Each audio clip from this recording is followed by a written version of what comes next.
5. Forbidden nicknames that make her obsessed with you.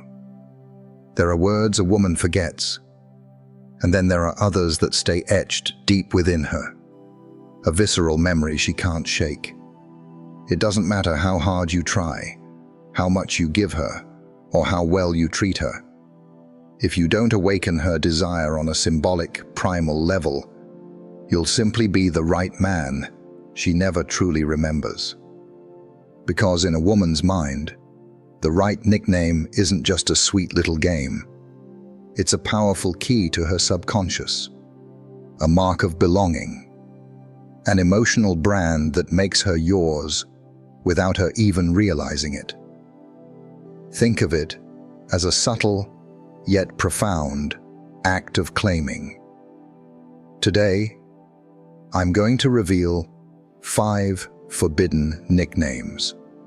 These are the ones that can make a woman obsessed, compel her to chase you, inspire her respect, and yes, even evoke a subtle, intriguing fear. The last one is so potent that if you use it without being truly ready for the consequences, she might never let you go. I'm Celia, and this is Stoic Love, your house of wisdom. Watch this video until the very end and dare to call her something no other man has ever had the courage to before. Have you ever found yourself wondering why she doesn't remember you, even though you were the kindest, most loyal, most available man in her life?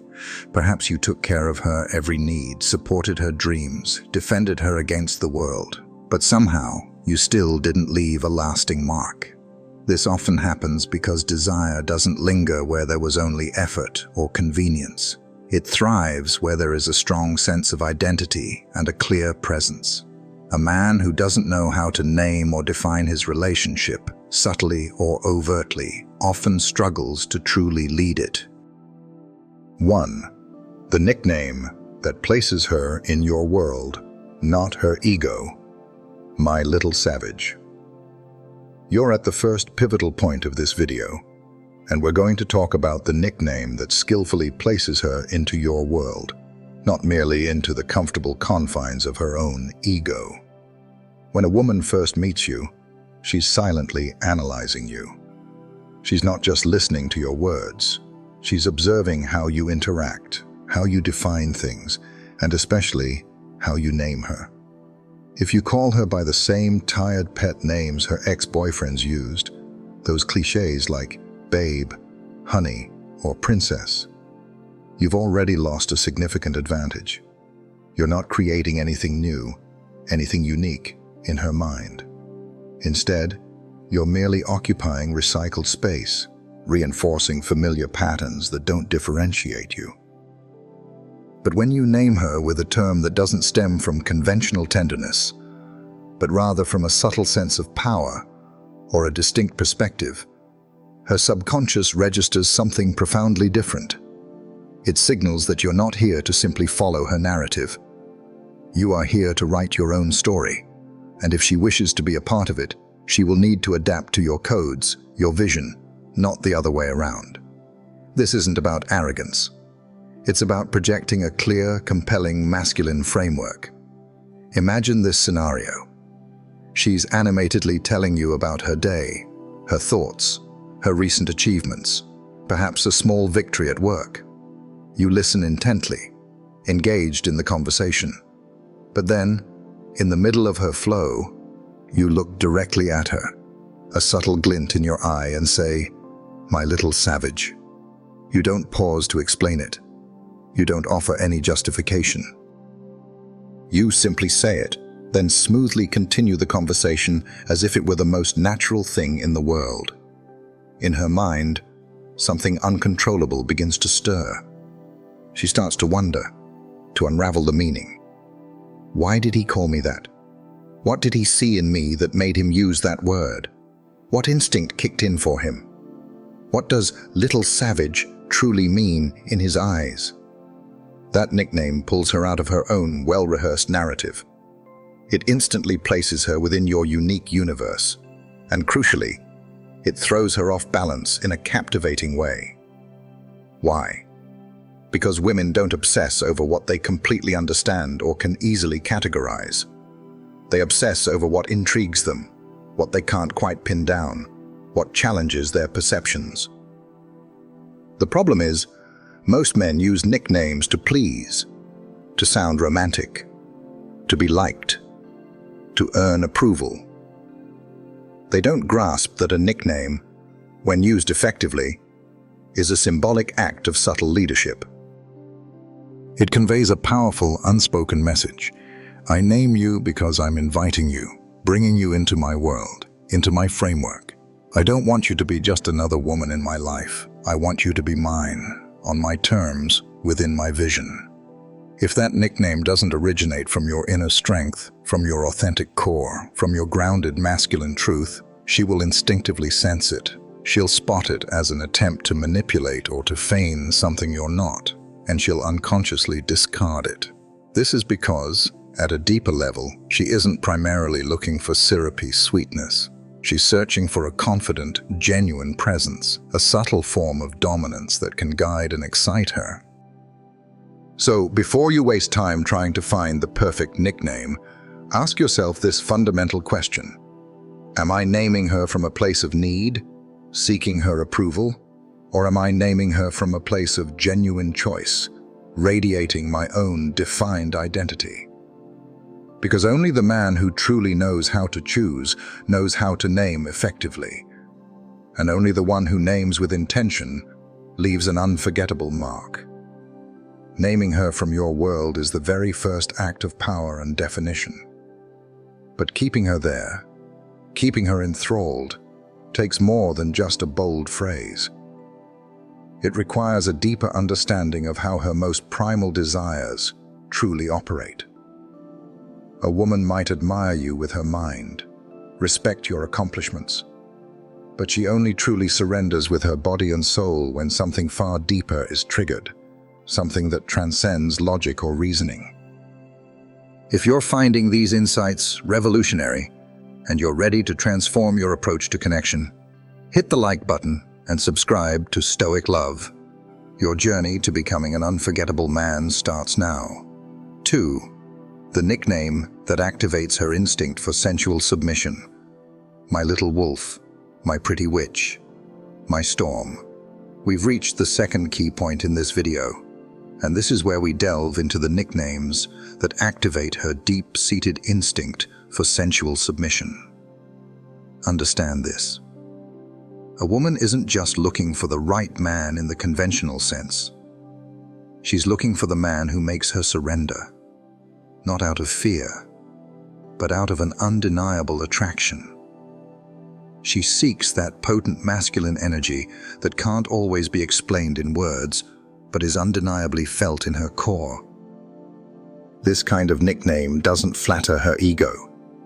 Instead, it gently, subtly dominates her, touching an ancestral part of her mind, that primal place where desire naturally blurs into a willing surrender.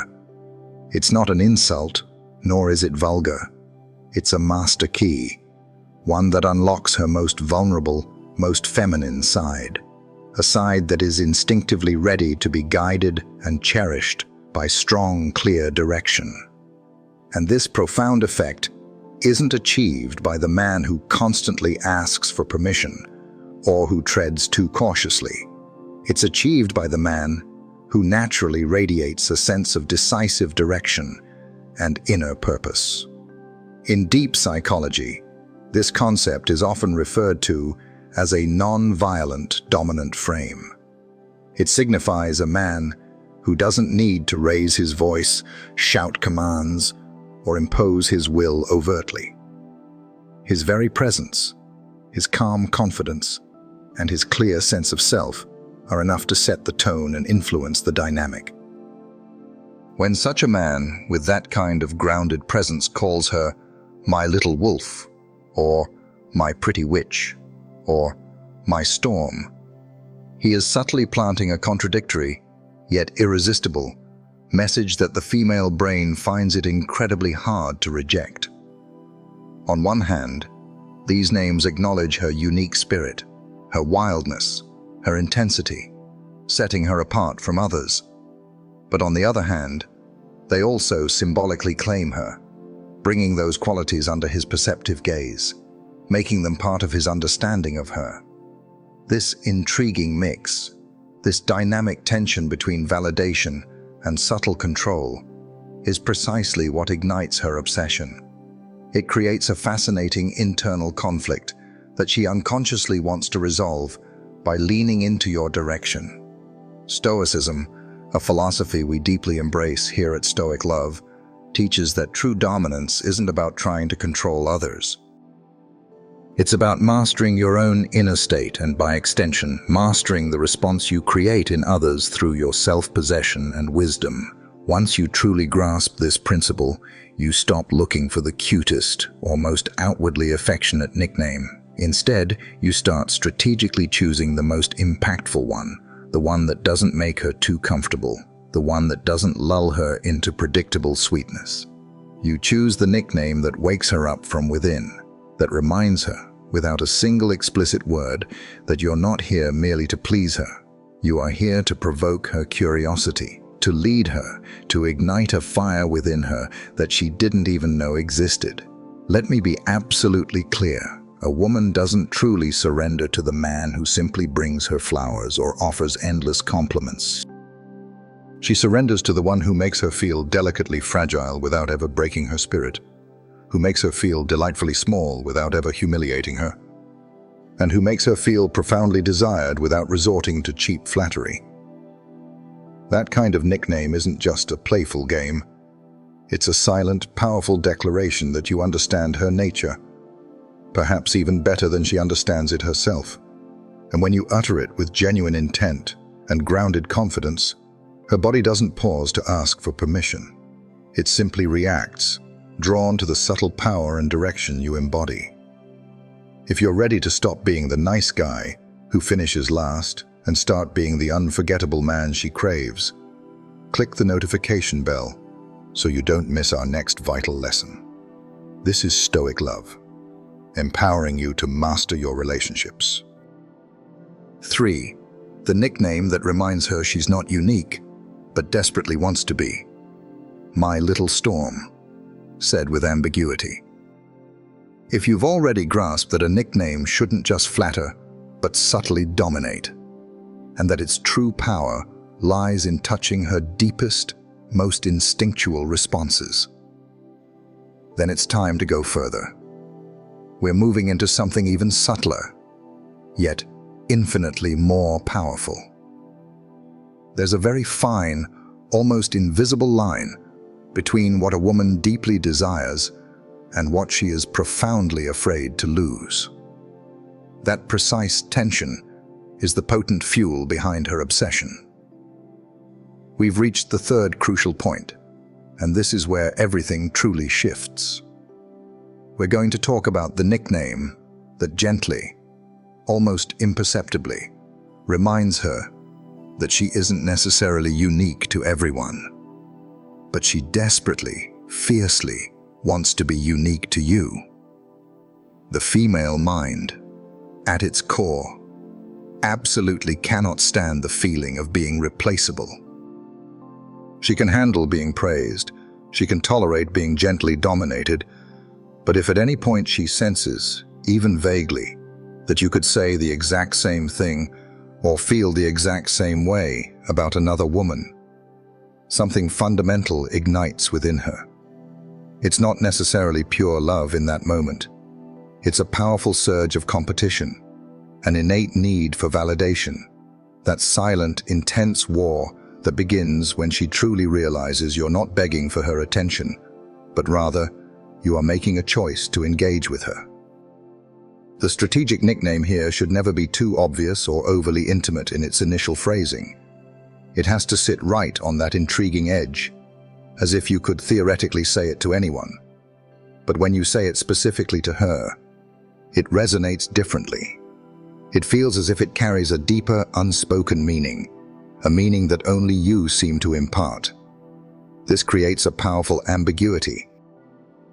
And ambiguity, my friends, is one of the most dangerous yet effective weapons in the art of seduction. Why? Because it doesn't definitively confirm her place, nor does it explicitly deny it. It leaves her in a captivating state of limbo, a delightful uncertainty.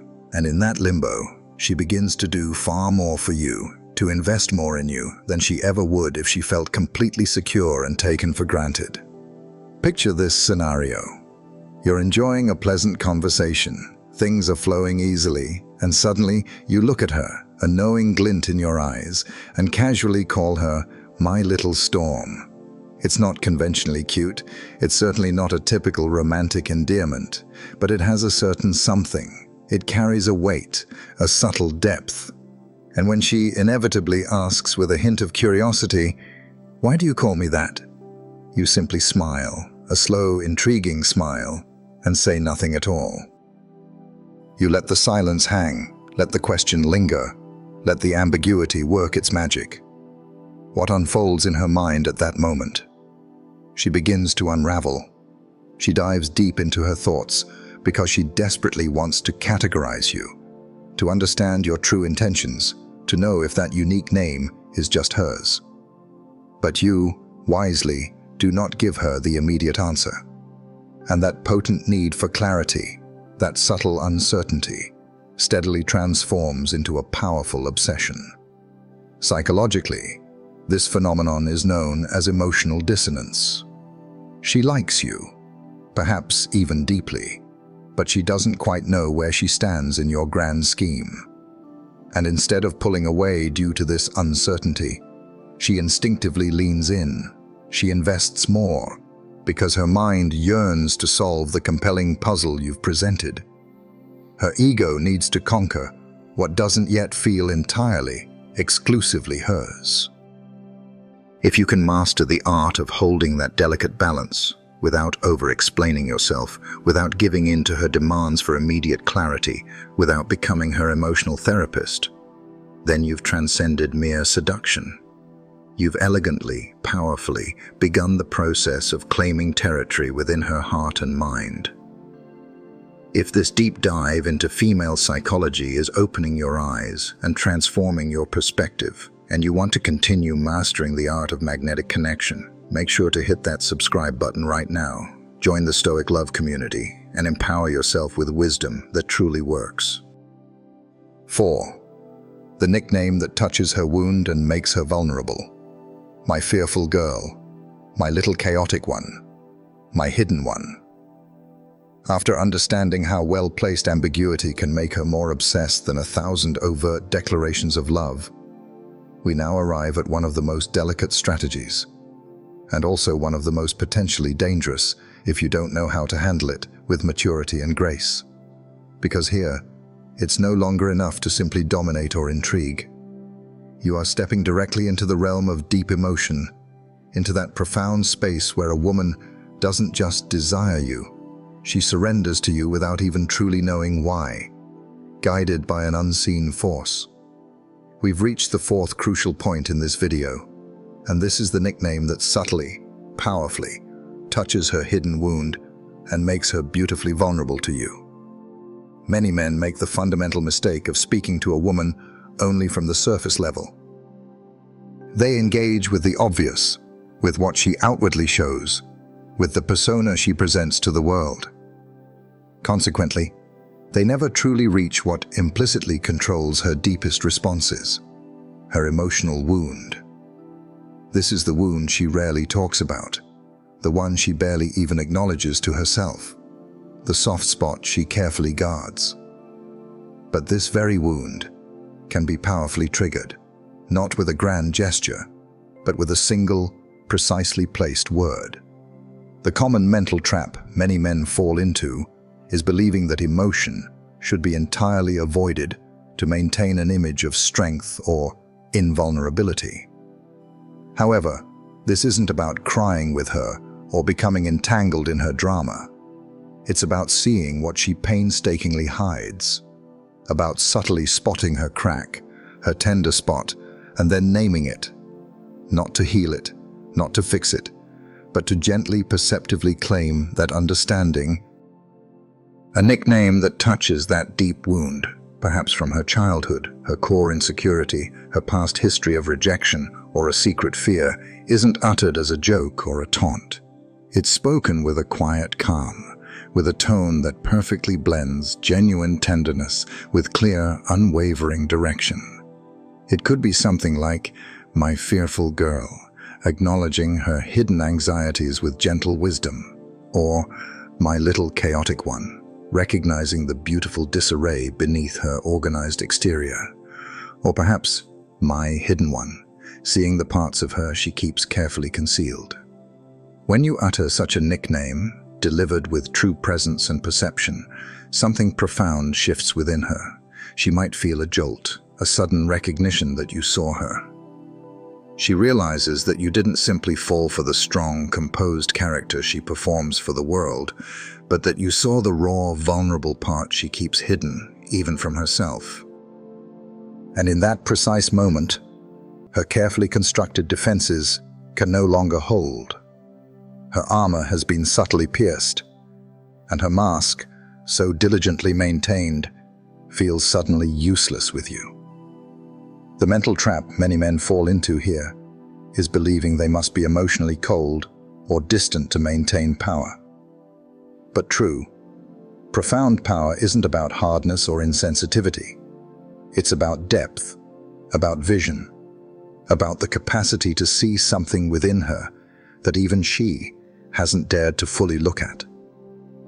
And when you give her a nickname that touches her deepest emptiness, her raw vulnerability, not just her beauty, not just her body, not just her societal role, you are communicating, without words, a powerful message. I don't need you to be perfect for me. I just need you to be real, to be authentically yourself, with me.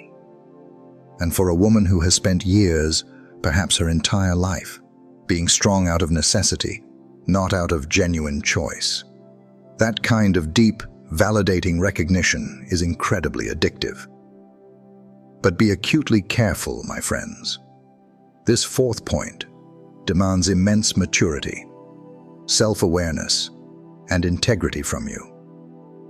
Because if you touch her wound so deeply and then suddenly disappear or treat it flippantly, you don't just hurt her, you leave her feeling profoundly exposed and unprotected.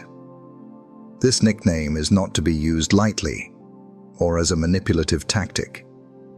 It is reserved for when you are genuinely ready to lead her, not merely to seduce her. It's for when you are ready to hold sacred space for her vulnerability without being consumed by it yourself. Because a man who touches a woman's deepest wound without clarity, without a grounded center, risks becoming an unconscious manipulator, leaving a trail of hurt. But a man who does it from his authentic, centered self becomes absolutely unforgettable. And right here, on this razor-thin line, is where your true power is defined. You're no longer playing games to be liked. You are making a conscious decision about whether you want to leave a real, lasting mark, not with brute force, but with profound vision, with a word she didn't even know she desperately needed to hear until it gently, powerfully emerged from your lips. If you've ever felt lost in understanding women, this is your moment. Subscribe to Stoic Love and join a community committed to self-mastery and deep connection. Don't be a spectator, be a leader. 5. The nickname that names her as you desire her to be, not as she presents herself. My little submissive, my wild side, my untamable need. We've reached the fifth and final point in this video, and for many, this might be the most uncomfortable, the most challenging, and yet the most profoundly transformative of all. This is the nickname that daringly names her as you desire her to be, as you perceive her deepest essence, not merely as she presents herself to the world. Because at this advanced stage, it's no longer just about subtly dominating her, or touching her hidden wound, or skillfully creating ambiguity. It's about making one utterly clear, unwavering statement. You are not truly engaging with the woman she claims to be, the persona she projects. You are engaging with the woman you see beneath all her masks, beneath all her carefully constructed defenses. And for far too many men, this level of perception and courage is deemed impossible. They have been so emotionally conditioned, so thoroughly tamed by societal expectations, that they only see what she allows them to see, only hear what she permits them to hear. They never dare to look beyond the surface. Consider this. When a man habitually calls a woman my goddess, my queen, or my world, he isn't truly praising her in a way that ignites desire. He is, ironically, handing over his power. He is subtly placing her above him, inadvertently telling her, "You decide what I am to you." And from that disempowered place, genuine, passionate desire often dies, replaced by a kind of respectful servitude that ultimately extinguishes the flame. But when you bravely break that predictable pattern, and without asking for her permission, without seeking her approval, you call her something like, "my little submissive," acknowledging a deep-seated instinct she might hide, or "my wild side," recognizing the uninhibited spirit she rarely shows others, or even "my untamable need," seeing the raw, insatiable core that craves passionate expression. When you do this, you are demonstrating something far deeper and more powerful than mere desire. You are showing vision. You are implicitly communicating. I don't care about the polished image you project to the world, the one you carefully curate. I know who you truly are when you are with me, in my space, and I name you from that profound understanding. And you know why that disarms her so completely? Because women have spent their entire lives diligently building an identity for the world. Strong, autonomous, independent, capable. But that often isn't their deepest, most authentic truth. Their true essence, their most compelling female nature, often appears when a man doesn't fall for the character, for the role, but for the untamed, emotional animal underneath. And if you possess the perception and the courage to see that primal essence, and then give it a name that only you use, you become something she cannot control. And everything a woman truly cannot control, truly cannot categorize or fully grasp, eventually becomes her deepest obsession. The most common debilitating mistake is that as a man, you constantly try to adapt to her narrative. You accept her rational, often defensive version of herself. You treat her primarily as an executive, a dedicated mother, a modern, independent woman, forgetting that beneath all those crucial roles and identities, there is a fundamental feminine being who deeply wants to surrender. But she will not surrender to just anyone. She will only surrender to the man who truly sees her, authentically desires her, and has the courage to name her essence without asking for her approval. Because if you are waiting for her permission to turn her on, to ignite her desire, you have already, fundamentally, turned yourself off. And yes, this final point is often uncomfortable. It forces you to stop being merely correct or socially polite. It forces you to abandon predictability. It demands that you see the woman not as a victim, not as inherently superior, but as what she truly is, a deeply dual being who at her core yearns to lose control, but only with someone who doesn't beg for that control, but rather embodies it with natural authority. If you courageously embrace that mindset, if you dare to name her from the truth of your desire, from your deepest perception, not from her constructed narrative, you will stop being merely the man who walks beside her. You will become the man who leaves an indelible, unforgettable mark. This kind of profound understanding isn't taught in university lecture halls. It isn't found in superficial relationship books. It isn't spoken in typical couples therapy sessions. This is wisdom learned by living, by losing, by hitting rock bottom and emerging stronger, wiser. And if you are here, watching this until the very end, It's because you have lived enough. It's because you are truly ready to stop being the nice guy who is easily forgotten and to start being the unforgettable man she truly desires. Not with flowers, but with vision.